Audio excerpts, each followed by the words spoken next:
Hey guys, Anya here with Companion Health, back again today to talk a little bit about the thyroid. So whenever I talk about thyroid and hormones with anybody coming in, I like to do what's called my brain drawing. I'm not an artist, to preface that, I like to look at this kind of feedback loop of the thyroid and the brain and how they kind of interact with each other. So when we're looking at the brain, we are looking at a specific part that contains the hypothalamus and the pituitary gland. So the hypothalamus releases something called TRH, or thyrotropin releasing hormone. That then goes to the pituitary gland and tells the pituitary gland to pump out something called TSH, or thyroid stimulating hormone. Now it's important to remember that TSH is a pituitary hormone and not actually a thyroid hormone. That will come back into play when we start talking about ranges and lab values. So TSH then comes to the thyroid gland and stimulates it to release actually thyroid hormone. So there are two primary thyroid hormones that we're going to talk about, T4 and T3, but there are some others that come out, specifically one called calcitonin, which has to do with calcium regulation, and then another one called RT3, or reverse T3. So depending on where you read, about 85% or to 95% of the hormone coming out from the thyroid is going to be T4.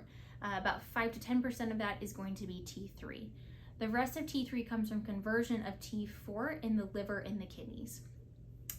Reverse T3 is also produced. We'll get a little bit more into that as well later.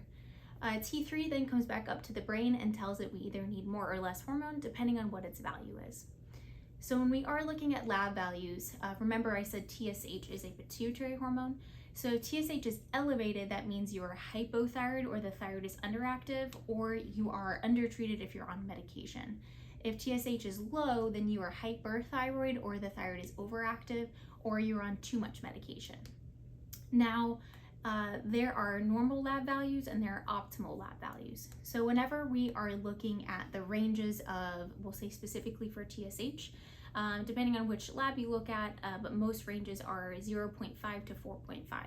So whenever we're looking at that, we want that to be in the lower third of the range, or generally speaking about 1.75 to 2.0 or lower. There are some caveats to that depending on if you're on medication or there's an autoimmune disease involved. When we're looking at T3 and T4, there are actually two different types of T3 and T4. There's a free T3 and a total T3, as well as T4. Free just means it's unbound and it's actually able to be active in tissues or in the cell.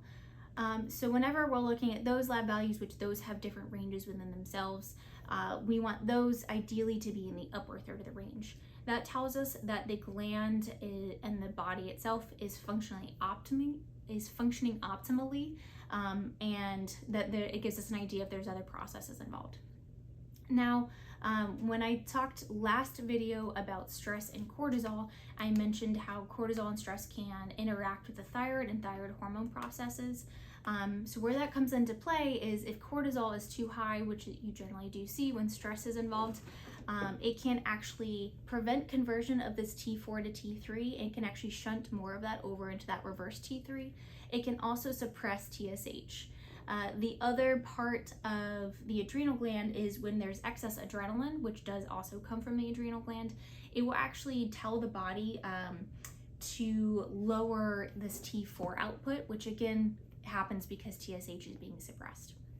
Now there are some other options we can look at. We may look at thyroid antibodies. We look at these if we suspect there's an autoimmune disorder happening. And there are different antibodies depending on if we're looking at if there's an antibody to the gland itself, if there's an antibody to hormone receptors on the gland, or hormone itself. Again, this just depends on what we're looking at.